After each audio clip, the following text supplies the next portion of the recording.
પણ એવું એવું કહે નહીં ને કેમ કે એવું માને તો ડ્રાઈવર જોતારો મને ઈ મેમો મળે જ નહીં. પોલીસ ભારે રસ્તો બદલી નાખે. ઈ મેમો આજે કેટલા લોકોને મળ્યો? બધાને મળ્યો. અને આ નરેન્દ્રભાઈ માત્ર ને માત્ર આપણે ગુમરાહ કરવાનું કામ કર્યું, આપણને ગેરમાર્ગે દોરવાનું કામ કર્યું. અને જેવા સંજોગોની અંદર જામનગરની અંદર સારું શાસન આવે, જામનગરની અંદર આપણા ઉમેદવારો જીતે, તો તેવા સંજોગોની અંદર આપણે બધાએ સાથે મળીને કામ કરવું પડશે. અમારા ઋષિરાજભાઈ જાડેજા ઉમેદવાર છે, દિગુભાઈ પેનલમાં છે.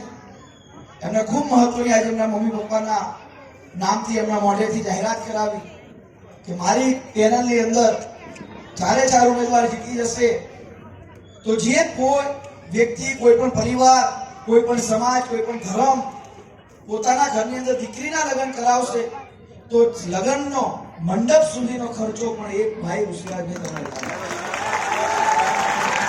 એ લગ્ન મંડપની અંદર મંડપ આવી ગયો, પલંગ આવી ગયા, ડીજે આવી ગયું, પેટ્રોલ આવી ગયું.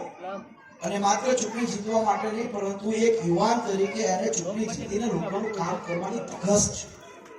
અને આવા લોકો, યુવાનો, દિગુભા, ઋષિરાજભાઈ, બીજા બધા યુવાનો જે બેઠા છે, મારા ભાઈ બેઠા, આ બધા જ યુવાનો તમારા લોકોની સેવા કરવા માટે આવ્યા છે. ભાજપ વાળાની જેમ ખોટી ગ્રાન્ટો ખર્ચીને ઘરે ભેગી કરવા માટે નહીં. તમને દુઃખ સાથે કહેવું પડે, તમારા વોર્ડની અંદર, તમારા વિસ્તારની અંદર ભાજપ ઉપરથી પૈસા લઈ આવે કે અમારે 1 નંબરના વોર્ડમાં કામ કરવું છે, 2 નંબરના વોર્ડમાં કામ કરવું છે, પણ કામ ન કરે. આવા મજબૂત માણસો કામ કરવા માંગે તેમને કામે ન કરવા દે. તો તમારા નામે કરોડો રૂપિયાના ભ્રષ્ટાચાર ભાજપના લોકો કરી રહ્યા છે. ગઈકાલે વિક્રમભાઈએ કૌભાંડ લોકોનું બહાર પાડ્યું.